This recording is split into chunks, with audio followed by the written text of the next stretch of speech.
पूरी एनटीए शामिल है इसमें। और उन इंसानों का 1 करोड़ रुपए में कुछ नहीं बिगड़ता, लेकिन हमारी ज़िंदगी ख़राब हो जाती है। पूरी या तो पूरी एनटीए पर सख्त कार्रवाई हो या फिर एनटीए को ही ख़त्म कर दिया जाए। अभी के लिए काउंसलिंग पे रोक लगा देना चाहिए। सरकार इतनी रिस्पॉन्सिबल होनी चाहिए कि वो डे बाय डे अपने आप में इम्प्रूवमेंट लाए और ऐसे जो धांधलेबाजी हुई है नीट के पेपर में उसको करेक्ट करे अपनी गलतियों को। पिछले करीब 1 महीने से लगातार नीट के अभ्यर्थी सड़कों पर उतरकर प्रदर्शन कर रहे हैं।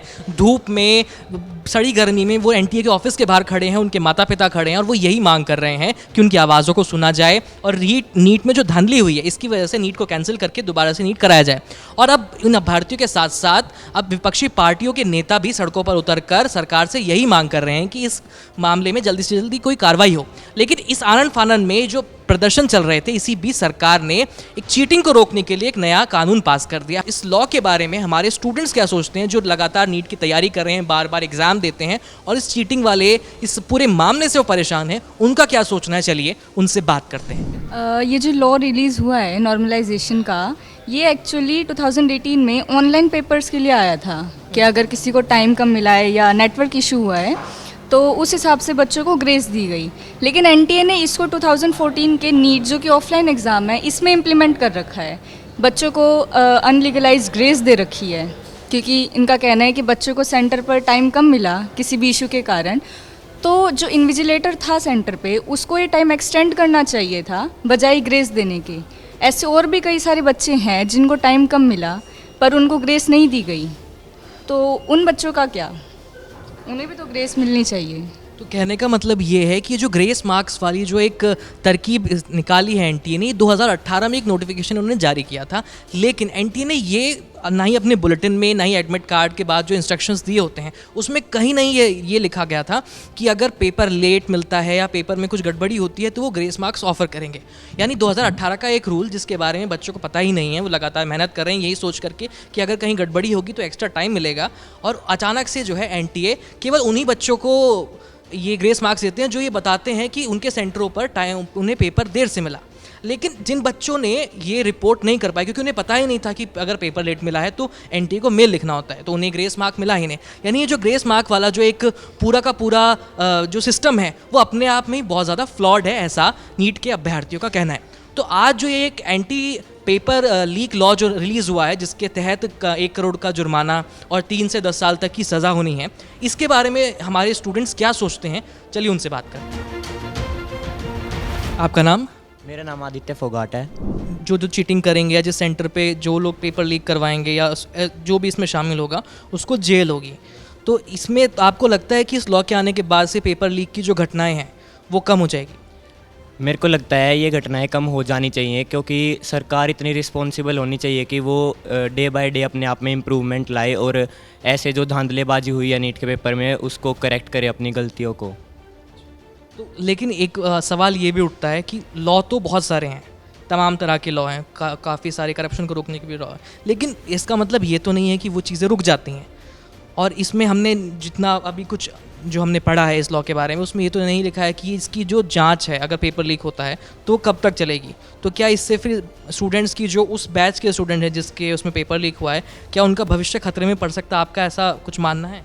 जी बिल्कुल खतरे में पड़ सकता है, क्योंकि अगर रीनीट होगा तो फिर अभी थोड़े टाइम में ही हो जाए, वरना अगर लेट करेंगे तो जो बच्चे अभी जिन्होंने नीट क्रैक किया वो कॉलेज में जा रखे हैं, उन काउंसलिंग चालू है, वो भी अपना हॉस्टल में अपना रूम बुक करेंगे, वो अपनी कॉपी किताब लेंगे, वो अपने लोन लेंगे एजुकेशनल लोन, तो फिर क्या होगा? मतलब थोड़े दिनों बाद अगर थोड़े 1 साल बाद वो बोलेंगे, 2 साल बाद बोलेंगे कि रीनीट हो जाएगा, तो इससे क्या फ़र्क पड़ेगा? बच्चों की ज़िंदगी तो करियर तो ख़राब हो जाएगा ना। जो बच्चे अब जिनका नीट क्रैक नहीं हुआ, जस्ट पॉइंट से रह गए, उनका क्या होगा?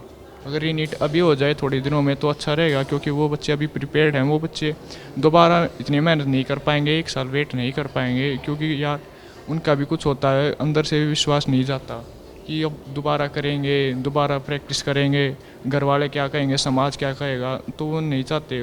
बहुत सारे बच्चे डिप्रेशन में चले गए। मेरा एक दोस्त था, वो बिल्कुल डिप्रेशन में चला गया, 2-3 हफ्ते बोला यार मुझसे नहीं हो पा रहा, मेरे घर वाले भी नहीं मान रहे। अब ये नीट का जो ये पेपर लीक वाला था इसके बाद उसको बहुत मतलब सदमा लगाया, तो सरकार को इस पर सख्त कार्रवाई लेनी चाहिए। एनटीए में सिर्फ नीतीश कुमार के ऊपर नहीं है ये आरोप, पूरी एनटीए शामिल है इसमें। पूरी या तो पूरी एनटीए पर सख्त कार्रवाई हो या फिर एनटीए को ही ख़त्म कर दिया जाए, कोई ऐसी व्यवस्था बनाए कि जिस पे हम अच्छी तरह विश्वास कर सकें।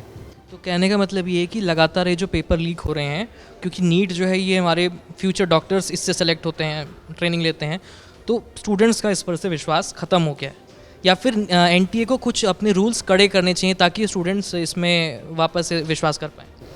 देखिए, एनटीए को बहुत सख्त कानून बनाने पड़ेंगे, वरना जहाँ तक अभी तक सभी बच्चे अपना विश्वास उठा चुके हैं एनटीए से, अब कोई बच्चा विश्वास नहीं करना चाहेगा एनटीए के कोई पेपर पे। ज़्यादातर पेपर्स 2016 में भी एक बार नीट का पेपर लीक हुआ था, उसके बाद भी ये एनटीए बनाई गई थी कि अब इस पे विश्वास किया जाएगा, अब नहीं होगा।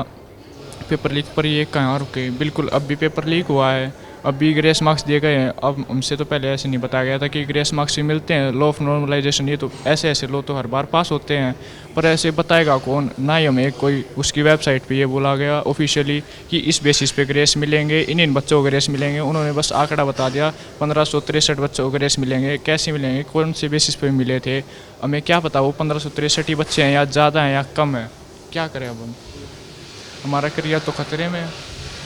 तो लगातार स्टूडेंट्स इस लॉ के आने के बावजूद स्टूडेंट्स यही मांग कर रहे हैं कि उनका रीनीट होना चाहिए, क्योंकि जिस हिसाब से उन्हें ग्रेस मार्क्स दिए गए हैं और लगातार जो पेपर लीक हो रहे हैं उससे वो सेटिस्फाइड नहीं है। तो एक बार स्टूडेंट्स से पूछ लेते हैं कि अगर वो रीनीट होता है, जो रीनीट की मांग है, उसको लेकर वो क्या सोचते हैं। और सुप्रीम कोर्ट में क्योंकि अभी इसकी सुनवाई चल रही है, 8 तारीख को अगली सुनवाई होनी है जिसमें ये तय किया जाएगा कि रीनीट होना है या नहीं होना है। लेकिन काउंसलिंग पर रोक नहीं लगी है, तो एक तरफ काउंसलिंग पर रोक नहीं लगी है, दूसरी तरफ रीनीट की मांग हो रही है। तो इस पर बच्चे क्या सोचते हैं, चलिए उनसे जानते हैं। ये जो काउंसलिंग तो रोकी नहीं गई है, सुप्रीम कोर्ट ने कहा है कि काउंसलिंग ऐसे ही जारी रहेगी और रीनीट की सुनवाई जो है अगली 8 तारीख को होनी है।